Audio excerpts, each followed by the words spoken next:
Alhamdulillah, wassalatu wassalamu ala rasulillah wa ala alihi wa sahbihi wa man walah wala haula wala quwwata illa billah. Asyhadu an la ilaha illallah wahdahu la syarikalah wa asyhadu anna Muhammadan abduhu wa rasuluh alladzi la nabiyya ba'dah.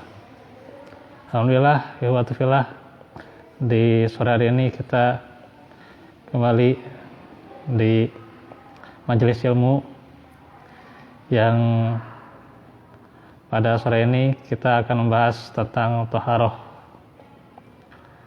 Masih melanjutkan pelajaran yang kemarin ya. Kemarin itu sudah dibahas tentang air ya. Sekarang tentang media bersuci ya.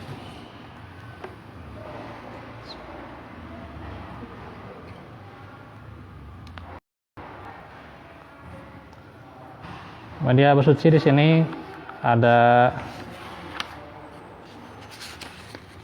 10 ya. Paling kita akan bagi menjadi beberapa sesi ya. Mudah-mudahan 2 sesi saja ya, tidak terlalu panjang ya.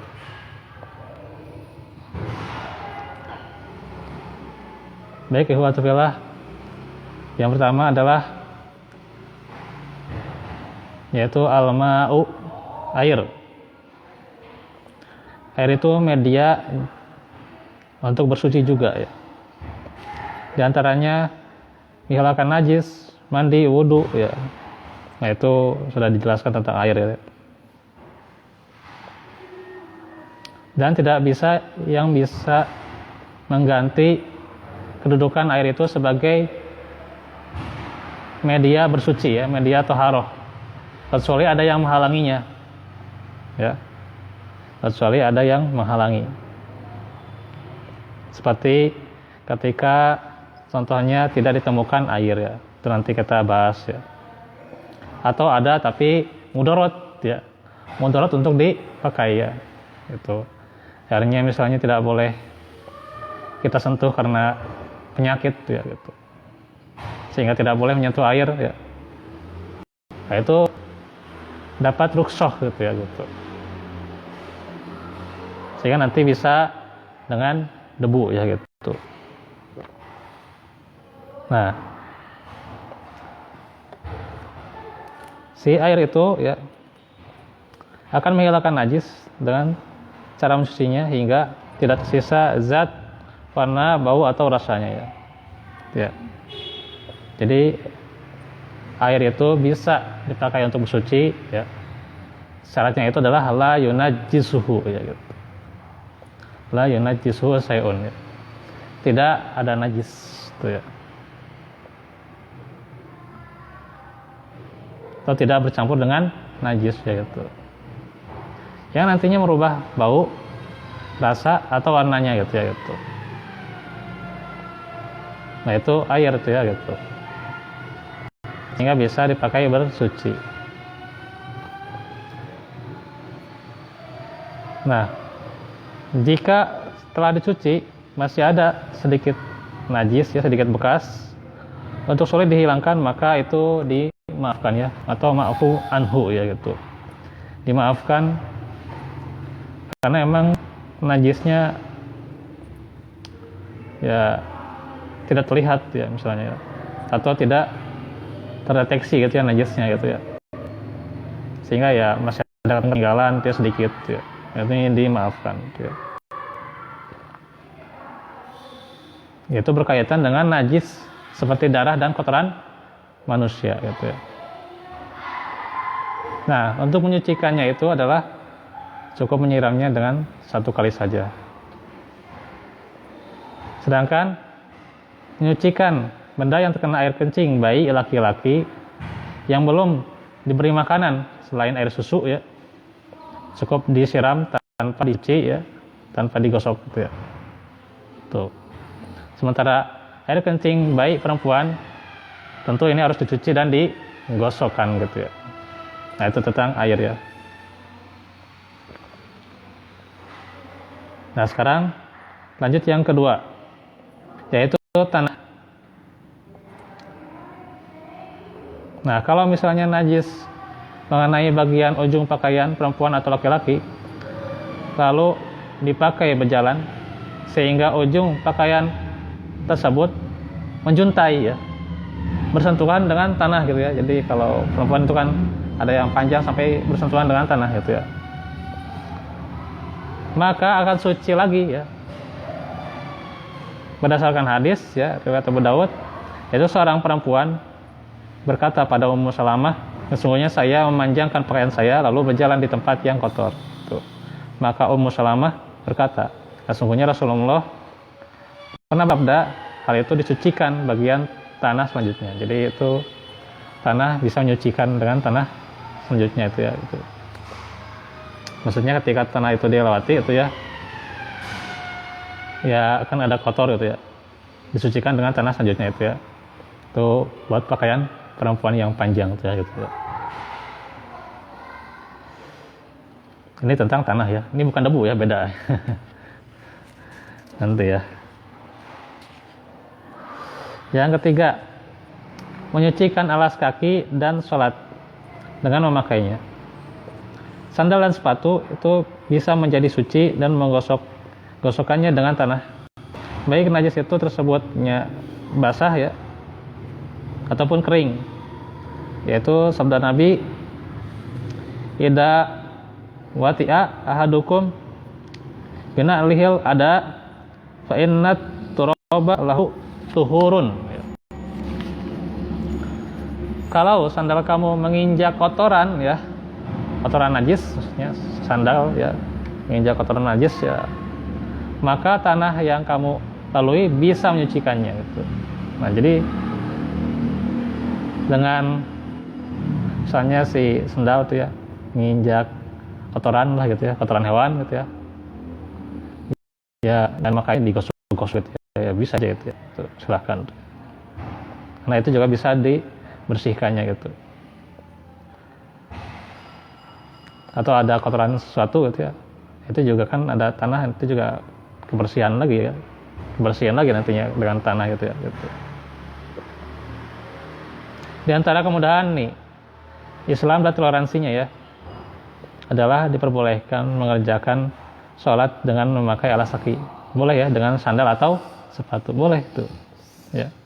Jika misalnya dalam keadaan sudah wudhu lalu memakai sepatu dan ingin mengerjakan sholat dengan sepatunya, maka gosok-gosokkanlah bagian bawah sepatu itu di atas tanah agar menjadi suci ya. Lalu lakukan sholat ya. Jadi kalau nantinya kita berwudu dengan sepatu, maka ya yang disucikannya atau yang dibersihkannya ya bagian atasnya aja, karena kan bagian bawahnya udah pakai ya, udah kinjek atau sudah melewati tanah-tanah gitu ya gitu. Dalam sebuah hadis, idza jaa ahadakum ilal masjidi falyandur fa in ra'a fi na'lihi ya na'lihi ya fi na'lihi qazaron au adzan falyam sahu ya. Nah, ini hati-hati nih ya cara bacanya nih. Walaupun ya baca hadis memakai tasin ya bukan masalah ya gitu. Tapi ini rada beda ini. Fal yamsahu. Nah, kan yang pertama hanya itu yang kecil ya gitu. Ha ya. Yang di tengah ya, tengah tenggorokan. Yang kedua yang di bawah tenggorokan, itu yang ha itu ya gitu. Ya. Jadi diajar makros day ini dianya. Nah, itu. Ya walaupun ini sekedar baca hadis ya kecil-kecilan gitu, disangkanya gitu ya tapi berisiko gitu ya gitu. Kalau yamsahu gitu ya gitu, ya pelan-pelan lah, jangan terlalu cepat lah, bisa nantinya malah kecampur gitu ya gitu. Kemudian wal yusolli ya, wal yusolli fihima ya. Apabila kamu datang ke masjid, maka perhatikanlah jika kamu lihat ada kotoran nempel ya pada alas kakimu. Hendaklah membersihkannya lalu sholatlah dengan memakai alas kaki. Riwayat Abu Daud. Jadi diperbolehkan ya. Ini berlaku kalau masjidnya beralaskan tanah ya gitu. Kalau misalnya ubin, keramik atau sebagainya ya, kalau dengan sepatu ya kotor nantinya ya gitu.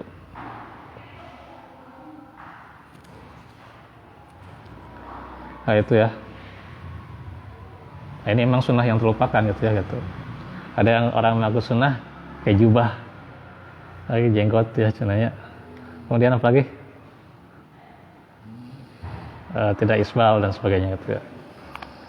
Ada satu yang lupa gitu ya. Kenapa dia nggak bikin masjid yang alasnya tanah gitu ya. Agar masjid nama alasnya keramik gitu ya, cina sunnah gitu. Nah gitu. Hati-hati nih. Cina aku sunnah itu tidak pakai jubahan tentunya itu, tidak berjenggot dan sebagainya gitu ya. Itu kan ditaruhnya kayak gitu. Atau masjidnya pakai tanah atau pakai ubin gitu ya. Gitu. Kan di zaman Nabi kan boleh pakai sepatu kan, itu sunnah juga. Kenapa tidak diamalkan? Ya, gitu ya. Nah, gitu. Ada ikan ya gitunya atau ke dalil itu. Dia ke dalil mah gitunya. Bukan menerima malah ya. Ya. Gitulah. Jadi ini sunnah nih ya gitu. Sebuah hadis dari Sahih Bukhari diriwayatkan bahwa Abu Salamah mengatakan, saya bertanya kepada Anas bin Malik, apakah Rasulullah biasa sholat dengan al-saki? Beliau menjawab, ya benar ya. Gak apa-apain lagi nih ya. Sebelah ya. Kemudian cuci tanah yang najis. Oh ini hadisnya panjang ya. Tanah yang terkena najis bisa disucikan dengan cara menyiramnya ya. Jadi kalau tanah terkena najis ya disiram ya. Disiram dengan air apabila najis itu benda cair ya. Kalau benda cair ya, itu hadisnya ya, ini mungkin udah kenal ya, hadis tentang orang yang kencing di masjid ya, itu penting ya. Apalagi saya bacakan maknanya ya. Jadi kesimpulannya bagaimana hadis ini dari Abu Hurairah ya, nanti silahkan kaji lah, ada masyhur lah, udah mayoritas sering baca lah gitunya, tinggal cari lah hadis tentang orang yang kencing di masjid ya, ada itu ya. Nah ini kan ada orang Arab pedalaman ya kencing di masjid ya gitu. Para sahabat segera gitu ya menegurnya. Namun Nabi bersabda, biarkan saja, tunggu sampai kencingnya itu kering ya dan beres gitu ya gitu. Setelah itu silakan sekantong atau setimba air ya pada bekas kencing, karena kalian diperintahkan untuk kemudahan ya gitu. Dan bukan untuk mempersulit tuh ya. Jadi kita itu harus menjadi muyassirin ya, walam tub'asu ma'asirin gitu ya. Harus jadi muyassirin ya, yang mempermudah ya, bukan persulit ya gitu. Dan itu kan banyak sekali mudaratnya itu ya, kalau misalnya didiamkan apa tidak menjadi mudarat ya. Kalau didiamkan tidak menjadi mudarat ya, cuman satu mudaratnya gitu ya. Itu cuman ketika itu aja gitu ya kalau didiamkan. Tapi kalau dimarahi ini ya bisa jadi pindah-pindah si kencingnya itu ya gitu. Jadi pindah-pindah kemana gitu, gitu. Atau menyebar gitu ya gitu ya. Nah, kan itu mudarat gitu ya gitu. Nah, itu juga ya berlaku juga kalau misalnya ada anak kecil gitu ya. Ya kadang-kadang pas sholat gitu ya, ayah gitunya nu mampu gitu ya, sudahlah itu udah lemet keneh itulahnya gitu. Jangan ditegur berlebihan ya, nanti kena kita yang kena gitu.